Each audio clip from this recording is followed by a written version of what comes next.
অক্লান্ত পরিশ্রম করে আমাদের যে 9টা 18-তে নিয়ন্ত্রণ হয়, আমরা 4টা 55 মিনিটে এটা সম্পূর্ণ নির্বাপন ঘোষণা করেছি। এখানে আপনারা জেনে থাকবেন যে কার্গো ভিলেজের যেই কাস্টমস হাউজের অংশটুকু, বিশেষ করে এই কাস্টমস হাউজের অংশ এবং তার সামনে যেই অংশগুলো ছিল, প্রতিটা জায়গাতে আসলে যেই কম্পার্টমেন্টালাইজড একটা ভাগ ভাগ করা ছিল, প্রত্যেকটা জায়গা ছোট ছোট করে ভাগ করা, এবং ভিতরে আপনার অনেকগুলো অংশ যেটা আপনার স্টিলের তৈরি, স্টিলের স্ট্রাকচার দিয়ে একতলা দোতলা পর্যন্ত আছে।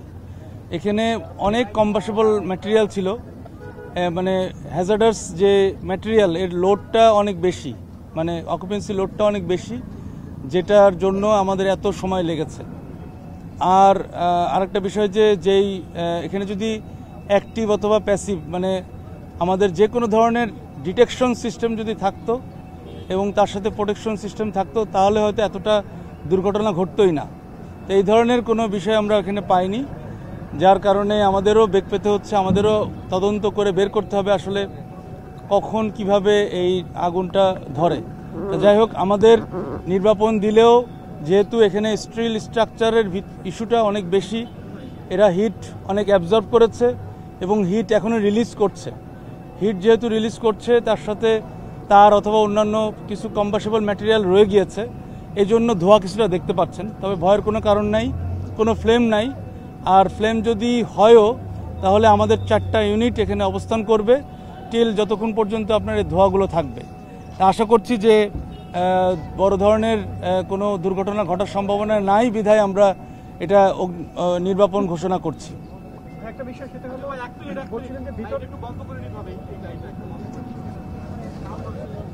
ভিতরকার আপনি বলছিলেন যে আগুন অ্যালার্ম সিস্টেমটা নাই এবং সেটা লাগার পর যে ডিটেকশন সিস্টেম দুটার একটাও নাই। তার মানে একটা আন্তর্জাতিক বিমানবন্দর, বাংলাদেশের প্রধান বিমানবন্দর, সেখানকার আমদানি কমপ্লেক্সের এই অবস্থা, আপনাদের সাজেশন কি? এবং এটা তো মানে নিরাপদ না আর কি, এটা কোনোভাবেই নিরাপদ না, যে আগুন ডিটেক্ট করতেও পারছেন না, সঙ্গে সঙ্গে পানি পড়ে যাওয়ার যে অপশনটা, সেটাও নাই এখানে। মানে অ্যাক্টিভ এবং প্যাসিভ যে ডিটেকশন এবং প্রোটেকশন সিস্টেম, এটার কথা বলছি। তো এটা আপনার মানে বর্তমান অনুযায়ী আমরা সাজেশন দিচ্ছি যে এটা অবশ্যই বিল্ড আপ করতে হবে, এটা ব্যবস্থা নিতে হবে। আর হচ্ছে এটা যেটা বললাম যে কেন এত সময় লাগলো, সময় লাগার কারণটা বললাম আর কি, যে ছোট ছোট কম্পার্টমেন্ট আপনারা গেলে হয়তো মানে যখন দেখবেন তখন হয়তো বুঝতে পারবেন, তদন্তর পরে জানা যাবে বিষয়টা।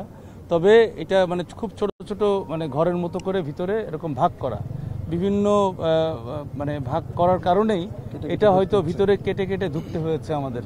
তো এই স্টিলগুলো কেটে ঢোকাটা একটা বড় কষ্টসাধ্য বিষয় ছিল, এটা একটা ঝুঁকিও ছিল। আমাদের এই চ্যালেঞ্জটা আমরা মোকাবেলা করতে পেরেছি এবং সময় লেগেছে।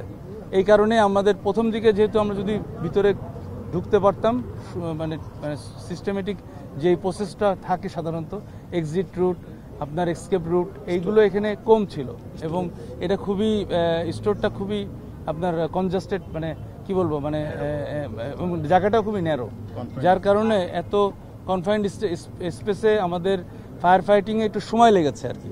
কনফাইন্ড স্পেস এবং অনেকগুলো কম্বাসেবল ম্যাটেরিয়াল, সব কিছু মিলিয়ে আমাদেরকে এই সকাল থেকে আপনারা হয়তো দেখে থাকবেন যে এটাকে বিভিন্ন ফায়ার হুক দিয়ে উল্টায় পাল্টায়, তারপরে আস্তে আস্তে ধীরে ধীরে এটাকে নির্বাপন করা হয়েছে, সময় লেগেছে এই জন্য। প্রত্যক্ষদর্শীরা জানিয়েছেন যে ফায়ার সার্ভিস আসার পর তাদেরকে বিলম্ব করা হয়েছে, তাৎক্ষণিকভাবে প্রকাশ করতে চাইলে এই বিষয়ে যদি কিছু বলতেন। ফায়ার সার্ভিস আসার পরে গতকাল আমাদের ফায়ার সার্ভিস এবং সিভিল ডিফেন্সের ডিজি মহোদয় বলেছেন, এবং আমরাও কোথা থেকে কোনো আমাদের রিপোর্ট পাইনি যে ফায়ার সার্ভিস এখানে আসার পথে কোনো বাধাপ্রাপ্ত হয়েছে অথবা বিলম্ব হয়েছে। এমনি স্বাভাবিক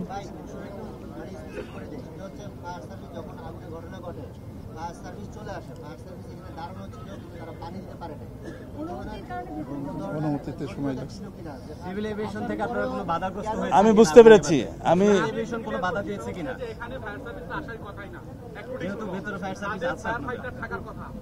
আন্তর্জাতিক শাহজালাল বিমানবন্দরে আর নিজস্ব অগ্নি নির্বাপন ব্যবস্থা আছে, আপনারা এখানে ঢুকে সেটি আসলে কি পেয়েছেন? তাদের যে নির্বাপন যে ব্যবস্থা সেটি সক্রিয় ছিল কিনা? এখানে ফায়ার হাইড্রেন্ট থাকার কথা, নিজস্ব অগ্নি নির্বাপন ব্যবস্থা থাকার কথা আন্তর্জাতিক শাহজালাল বিমানবন্দরে, সেটি আপনারা পেয়েছেন? আপনার ধারণাটা একটু ভুল আছে, আপনার তথ্যটা একটু ভুল আছে, আমি সঠিক করে দিচ্ছি। এখানে যে ফায়ার ফাইটিং সিস্টেমটা আছে এটা ইন্টারন্যাশনাল একটা মানে অপারেশনাল, মানে এটাকে অপারেশন করার জন্য যে যে কার্যক্রম করার কথা সেটার জন্য আপনার ফায়ার ফাইটিং সিস্টেম রয়েছে, এটা বেবি চকের রয়েছে। আর ফায়ার সার্ভিস এবং সিভিল ডিফেন্স রাষ্ট্রীয় একটা সংস্থা যার কাজ সব জায়গায় বাংলাদেশের 64টা ডিস্ট্রিক্টে যে কোনো পয়েন্টে সে কাজ করতে পারে। এখানে আসার কথা না, থাকার কথা না, এই ধরনের কোনো রুলস রেগুলেশন অথবা কোনো জায়গায় কোথাও লেখা নেই, ফর ইউর ইনফরমেশন। আর আপনাদের সবার যে একটা জিজ্ঞাসা যে ঢুকতে দেরি হয়েছে কি বাধা দিয়েছে, এই ধরনের কোনো কার্যক্রম অথবা কথাবার্তা অথবা কোনো কিছুই তো আমাদের কোনো তরফ থেকে আমরা পাইনি। আমি জানি না যে, আমরা বুঝতে পারছি না যে আপনাদের বারংবার এই কোশ্চেন আসছে কারো। আমরা আবারও খোলাখুলি বলছি, ফায়ার সার্ভিস সঠিক টাইমেই যেভাবে স্বাভাবিক গতিতে অন্য জায়গায় যায় সেইভাবে স্বাভাবিক গতিতেই, মানে যে গতি আমাদের যে নিয়মতান্ত্রিকভাবে যে জায়গায় স্পটে আসার কথা আমরা সেভাবে এসেছি এবং এখানে কেউ বাধা দেয়নি অথবা কেউ বিলম্ব করাই নাই। আপনারা মনে হয় বুঝতে পেরেছেন না, অন্য কেউ বিলম্ব করাই নাই, আমি তো বলে দিচ্ছি। এটা তদন্ত করে দেখতে হবে যে ভিতরে যেগুলো আপনার অগ্নি নির্বাপন যেসব বিষয়াদি ছিল এগুলো কাজ করেছে কিনা, তদন্ত সাপেক্ষ তদন্ত করে দেখতে হবে কাজ করেছে কিনা। ভবনটি কি এখন স্টেবল না ঝুঁকিপূর্ণ? আর আরেকটা বিষয় ক্লিয়ার করবেন যে অগ্নিকাণ্ডের সূত্রপাত সম্পর্কে এখন পর্যন্ত কোনো কিছু জানতে পেরেছেন কিনা? সূত্রপাত কিভাবে হয়েছে এটা আমরা এখনো দেখতেছি। আমাদের অলরেডি তদন্ত কমিটি গঠন হয়েছে।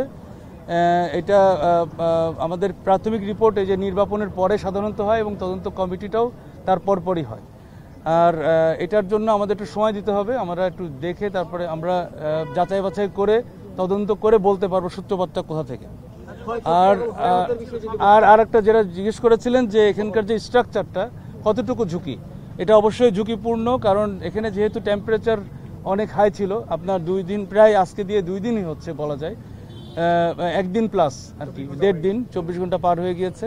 এত টেম্পারেচারের কোনো কিছু সাধারণত কনস্ট্রাকশন ধরে রাখতে পারে না। এই জন্য আমরা ভিতরে দেখেছি বেশ কিছু ফাটল ধরেছে, কলামেও ফাটল ধরেছে। এটা অবশ্যই ঝুঁকিপূর্ণ, তবে অতটা ঝুঁকি নয়। আমরা যেহেতু কাজ করছি, বেশি ঝুঁকিপূর্ণ হলে আমরা হয়তো ভিতরে ঢুকতাম না এখন, তবে এটা ঝুঁকিপূর্ণ হালকা রয়েছে এবং আমি আশা করব যে এই ভবন কর্তৃপক্ষ তারা অবশ্যই এটা জরিপ করে এটা বের করবেন যে কতটুকু ঝুঁকিপূর্ণ।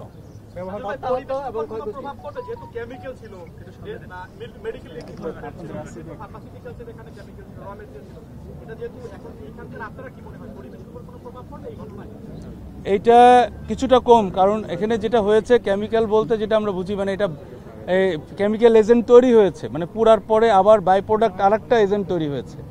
এইভাবে কিছু কেমিক্যালের অস্তিত্ব থাকতে পারে, কারণ এখানে যেই ওষুধ রয়েছে, এখানে বিভিন্ন প্রোডাক্ট রয়েছে যেগুলো বাই প্রোডাক্ট পরবর্তীতে কেমিক্যাল এজেন্টে পরিণত হয়েছে। সুতরাং কিছুটা পরিবেশের ক্ষতি তো অবশ্যই থাকে, তবে এতটা নয় যে আমরা নিঃশ্বাস নিতে পাচ্ছি না অথবা বাতাসে আমরা চেক করে আমরা যতটুকু বুঝি যে আমাদের মিরপুরের যে এরকম কেমিক্যাল গোডাউনের যে ঘটনা, এটার সাথে এটা অতটা ওরকম কেমিক্যালের তেজস্ক্রিয়তা অতটা নেই এখানে। এটা অনেকটাই পুড়ে গিয়েছে, তো এখন আমাদেরকে আলাদা করে দেখতে হবে, কারণ ছোট বড় বিভিন্ন রকমের ফায়ার সিস্টেম থাকতে পারে।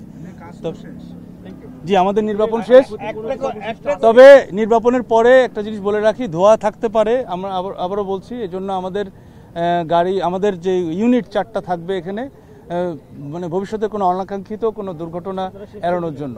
জি, এখন নির্বাপন ঘোষণা করা হয়েছে 4:55। ধন্যবাদ সবাইকে। হতাহত এখন পর্যন্ত আমাদের তরফ থেকে 2 জন এবং আনসারের তরফ থেকে কিছু আছে, এটা আমি এক্স্যাক্টলি সংখ্যা বলতে পারছি না। আহত এটা অল্প আহত, না না না আহত অল্প, মানে এই 2 জন আর ওই আনসারের কয়েকজন আছে, তবে সিগনিফিকেন্ট কোনো দুর্ঘটনা ঘটে নাই, এখন পর্যন্ত আমাদের কেউ বলেও নাই। আর এই তো, থ্যাংক ইউ।